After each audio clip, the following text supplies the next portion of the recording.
She was young, blonde, and beautiful, but behind the striking appearance of Irma Grese lay a darkness so profound that survivors gave her a chilling nickname, the Hyena of Auschwitz. As one of the most notorious female guards in Nazi concentration camps, her sadistic cruelty toward prisoners made her a symbol of evil in human form. At just 22, Grese was sentenced to death by hanging for crimes committed at Ravensbrück, Auschwitz-Birkenau, and Bergen-Belsen.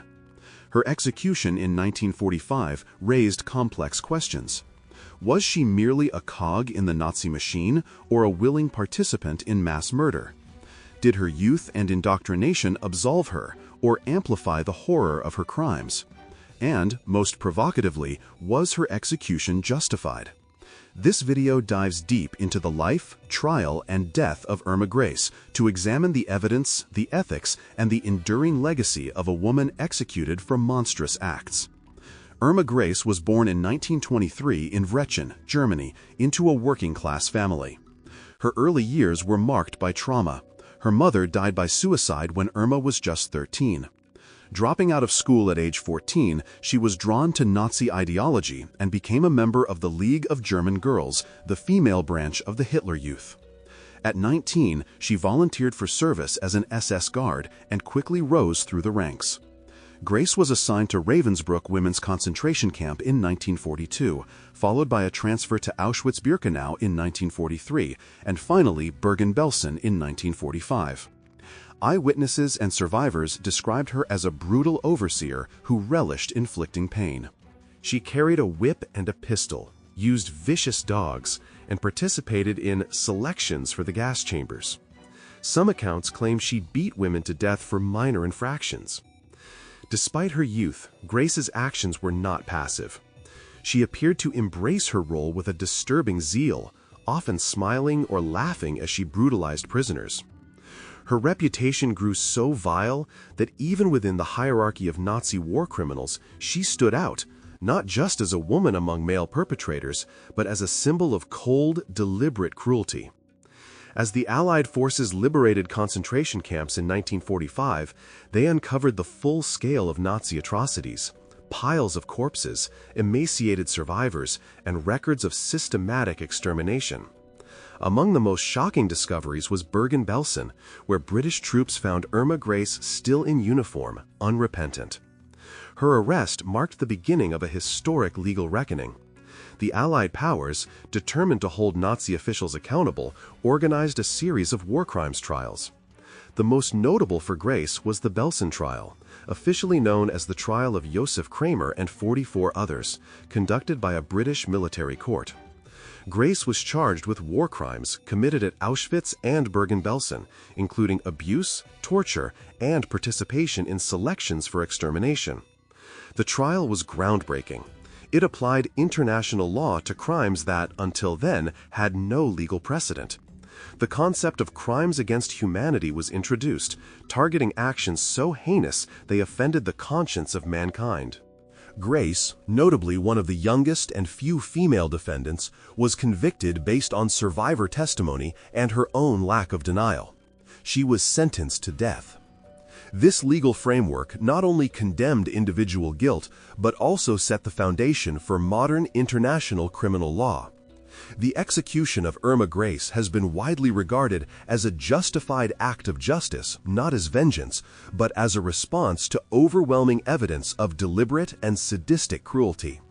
At her trial, over 20 survivors testified to Grese's direct involvement in beatings, shootings, dog attacks, and selections for the gas chambers. These weren't ambiguous orders passed down from superiors. They were personal actions, repeated daily, often with visible enthusiasm. Legally, the case for execution was strong. Grese's crimes met the strict definitions of war crimes and crimes against humanity. She held authority over prisoners, exercised independent judgment, and actively contributed to mass murder. Unlike some other guards who claimed ignorance or minimal involvement, Grese never denied her role. Her lack of remorse further reinforced the perception that she remained ideologically aligned with the Nazi regime. Morally, many argue her execution was necessary to affirm the principle that no one, regardless of gender, age, or rank, is above justice. Grese was not a passive instrument of war. She was a willing participant in one of history's most horrific genocides. Her actions caused irreversible suffering and death to countless victims. Additionally, her execution served as a powerful symbol. The image of a young woman being held accountable for atrocities shattered the illusion that evil is confined to older men in uniform. It challenged the world to see that cruelty knows no gender and justice must be impartial. Finally, from a historical perspective, executing Grese sent a message to future generations. When crimes reach a scale so monstrous, the consequences must match. To let her live would have risked minimizing the horrors she enabled, horrors the world vowed never to forget. Despite the compelling case for Irma Grese's execution, there are several counter-arguments that challenge its justification. Critics point first to her age, just 22 at the time of sentencing. Could someone so young, raised in a totalitarian regime and indoctrinated from childhood, fully grasp the moral weight of her actions? Some argue she was a product of Nazi propaganda, coerced by an environment where brutality was normalized. Another key criticism centers on the ethics of capital punishment itself. Abolishing the death penalty has become a hallmark of modern human rights standards. Should the Allied powers, seeking to build a new moral order after the Holocaust, have resorted to an irreversible punishment? There are also concerns about fairness in the Belsen trial. Conducted swiftly by a military court, some observers questioned whether all defendants received adequate legal defense. The concept of victor's justice, where only the defeated are tried, casts a shadow over the proceedings. Finally, some argue that executing Grese prevented deeper understanding. She could have been studied as a psychological case, how a seemingly ordinary young woman became a monster. Her death silenced potential insights into indoctrination, complicity, and the making of a war criminal. While concerns about Irma Grese's age and indoctrination are valid, they do not absolve her of responsibility. At 22, she was legally and morally accountable for her actions. Many of her victims were younger, teenagers, children, even infants who had no power, no choice, and no ideology. Grese, on the other hand, chose to serve as a concentration camp guard, rising in rank and infamy by taking initiative in acts of cruelty. Claims of brainwashing overlook the evidence of her autonomy. Survivors testified not just to obedience, but to active, sadistic behavior. Beatings without provocation, smiling during selections, and visible pleasure in the suffering of others. This was not reluctant participation, it was willful brutality. Regarding the fairness of the Belsen trial, the court followed due process by the standards of its time.